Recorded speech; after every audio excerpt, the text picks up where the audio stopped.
We were 14 years old, we lived in Hawaii, and we lived in a small efficiency apartment. And my mom and I came home, and I'll never forget, the rent was $180 a week. And there was an eviction notice on the door, and this was the one, it was the final eviction notice, like that's the one. My mom started crying, and I never forgot in that moment. It was a seminal moment for me because I felt like I never want to be in this position again. What can I do? So at 14 years old, I thought, well, the heroes in my life, Muhammad Ali, for example, professional wrestlers, they're all men who have worked hard with their hands and they built their body. Yes, that's what I'm gonna do. I'm gonna do what my dad taught me and these other heroes. I'm gonna go build my body so we're never evicted again. But being evicted, by the way, has not only given me just great perspective, but also great gratitude, but also I feel this way, like, oh, well, you know, we're a month away from being evicted. I gotta go to work. I still have that in my head, you know, but it keeps you grounded, by the way. That's why the most this and the most that, again, it's wonderful, but the alternative is what I once was. WrestleMania. 16,000 people in the middle of the ring. When I was in the ring, and I'm supposed to be a good guy, and you're supposed to cheer me, 16,000 people were chanting "Rocky sucks." And I remember laying there in the ring, and the referee said to me, don't listen to him. And it was crippling for me. But so then at that time, the powers that be thought, this isn't gonna work. And for whatever reason, people are not liking you and they're not connecting with you.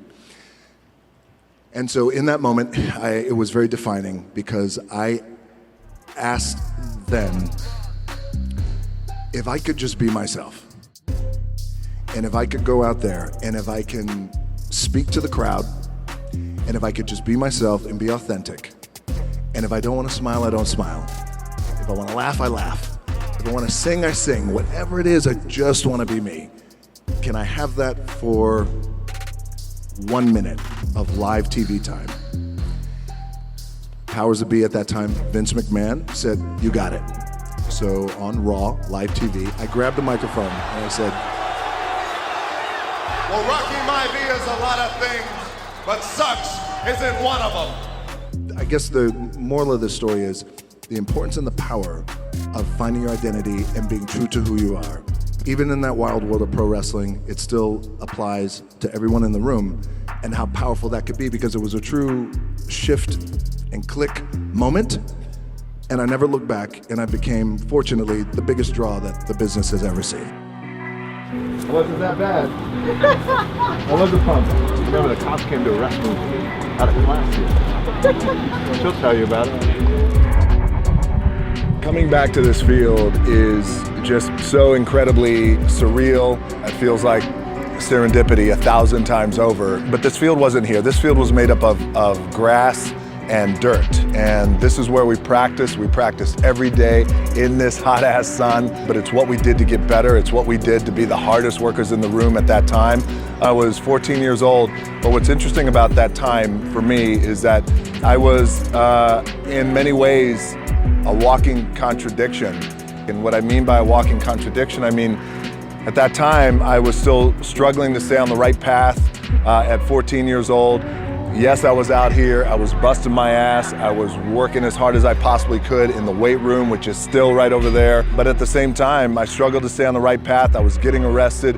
I was doing a lot of things. As I always like to say, I was doing a lot of things that I shouldn't have been doing at that time. So there was this contradictory life that I was living at that time. My teachers were always so perplexed. They were like, you're a good boy, but yet you keep getting arrested and getting in trouble. And so coming back here, to this field right now there's that term, my cup runneth over. My gratitude cup runneth over now, because this, not only this field, but then not only this high school, but this entire area.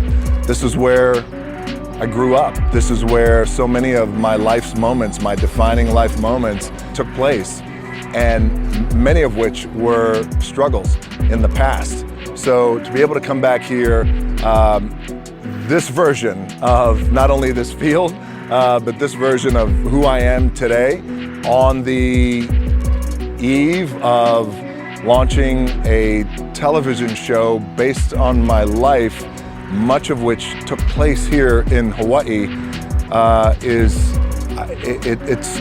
mind-boggling to me. It's incredible, and my gratitude cup runneth over right now.